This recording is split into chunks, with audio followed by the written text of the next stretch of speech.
আমরা সবজি বাজারের খবর জানবো। এ ব্যাপারে জানাতে টাঙ্গাইল থেকে যোগ দিচ্ছেন সহকর্মী মাসুদ রানা। রানা, সবজি বাজারের কি খবর আছে আপনার কাছে? দরদাম সরবরাহ কেমন দেখছেন?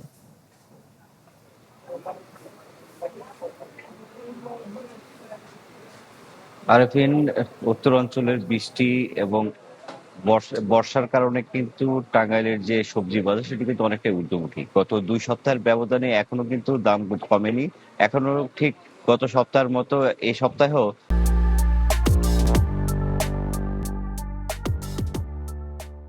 15 থেকে 20 টাকা বেশি, আবার কোনো কোনো পণ্য 30 থেকে 35 টাকা বেশি দরে বিক্রি হচ্ছে। আমি রয়েছি টাঙ্গাইলের সবচেয়ে বড় যে খুচরো এবং পাইকারি বাজার, পার্ক বাজার এলাকায়।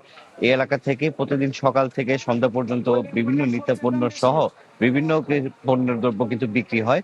এবং আজকের যদি বাজার দরের আমি একটু আপনাকে জানিয়ে রাখি, বেগুন পাইকারি বিক্রি হচ্ছে 80 টাকা দরে, যেটি খুচরো দরে বিক্রি হচ্ছে 100 থেকে 120 টাকা দরে।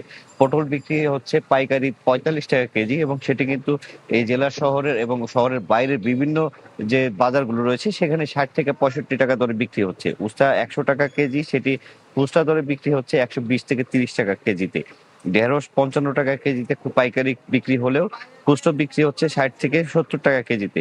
দেশি লাউ, যেটি আগে সপ্তাহেও আমরা দেখেছি 60 থেকে 50 বা এরও কম দামে বিক্রি করতে, সেটি কিন্তু এখন 70 থেকে 80, আবার একটু সাইজ ভেদা ভেদে কিন্তু সেটি 100-120 টাকা বিক্রি হচ্ছে।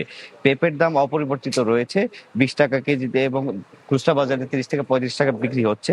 সবচেয়ে বেশি ভোগান্তিতে রয়েছে মরিচের যে বাজারের বিষয়টা যদি একটু বলি, মরিচ কিন্তু আজকে এখন পর্যন্ত 280 টাকা থেকে 300 টাকা বিক্রি হতে দেখা গেছে, এবং এটি পাইকারি হিসাবে 270 টাকাতে কিনলেও কিন্তু 300 থেকে 300-র উপরেও বিক্রি হচ্ছে উপজেলার বিভিন্ন বাজারগুলোতে। এছাড়া পেঁয়াজের দাম 10 টাকা বৃদ্ধি পেয়েছে। পেঁয়াজ পাইকারি হিসাবে বিক্রি হচ্ছে 48 টাকা, এবং খুচরো বিক্রি হচ্ছে 50 টাকা।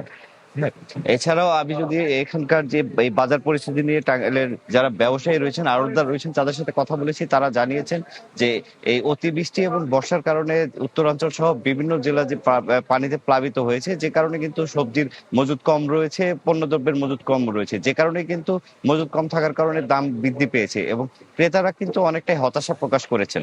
এই ছিল টাঙ্গাইলের সর্বশেষ তথ্য। আরফিন। রানা, ধন্যবাদ আপনাকে।